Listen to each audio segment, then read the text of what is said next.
A very good morning to all my 5th class students. Class, today we'll be learning about the Olympiad practice questions from your lesson Air, Water and Weather. Okay? So let's see the first one.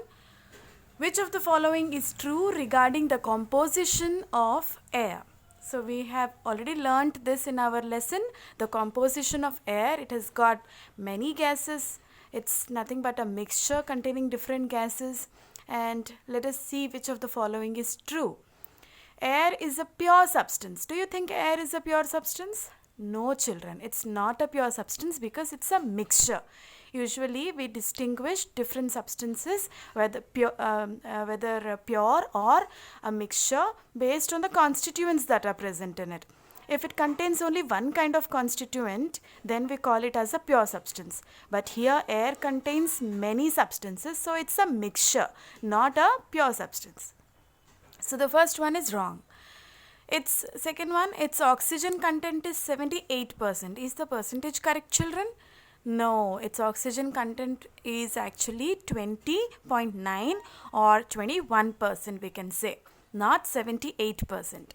So second is also wrong. Third, besides gases like nitrogen, oxygen, carbon dioxide, etc., it contains dust, smoke and water vapor. So is this statement correct, children? Yeah. So what should be your option? It's only 3. That is C. Right? Coming to the next one. The layer of atmosphere where the jet planes fly. So we've got different layers of atmosphere, right? So in which of the layer do we have these jet planes flying? So it is nothing but a layer above the troposphere, which is called stratosphere. So this is the right option. Which of these protects us from the harmful rays of sun?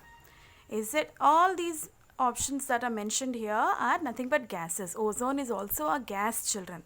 So ozone, oxygen, water vapor or nitrogen. So you can see that ozone is the gas that protects. It forms like a layer protecting us from the harmful radiation, UV, ultraviolet radiations, which are very harmful. So it protects us from the harmful radiations of the earth.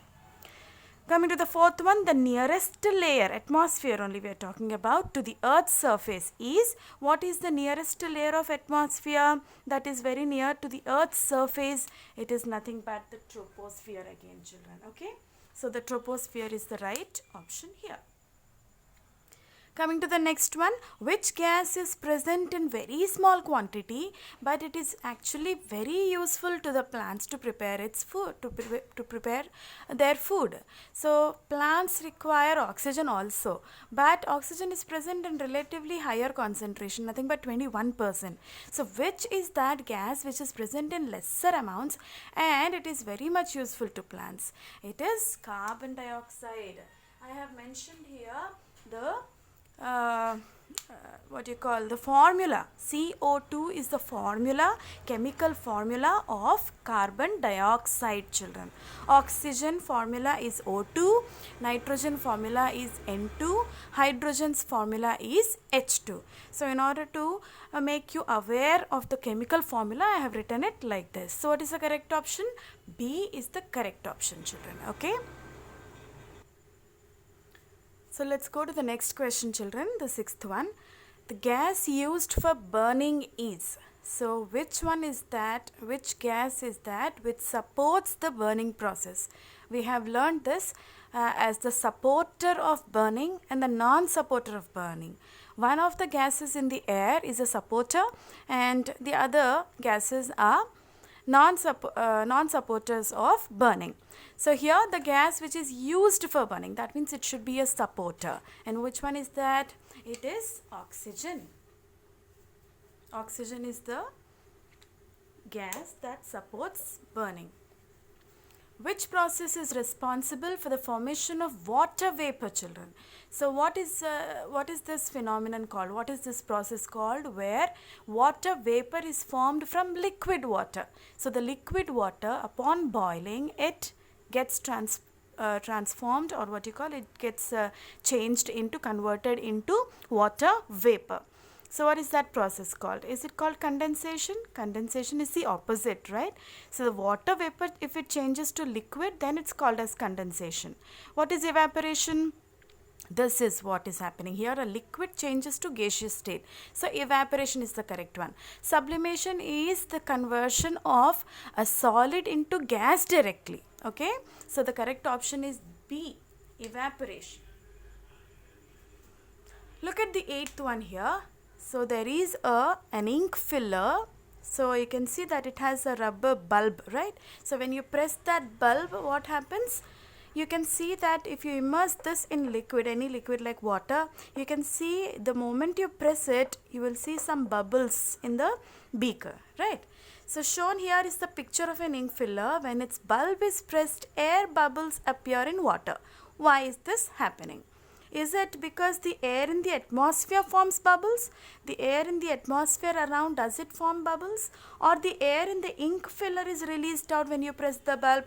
When you press the bulb, what happens? The air present inside the ink filler, is it coming out in the form of air bubbles and it's getting escaped out?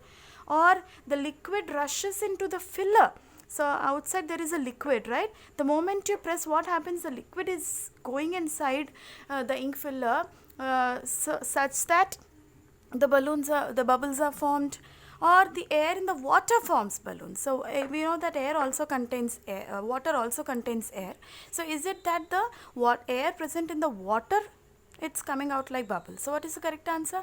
It's simply B, children. The air, when nothing is there, actually this particular region of the air filler, ink filler, is contains, it's filled with air. So the moment you force this bulb, you press this bulb, what happens? The air present inside the ink filler is released out, and that escapes in the form of bubbles, children. The correct option is B here. Okay, so that's all for today. Maybe in my next Olympiad practice session, I'll be discussing about a different topic, children. Okay, thank you.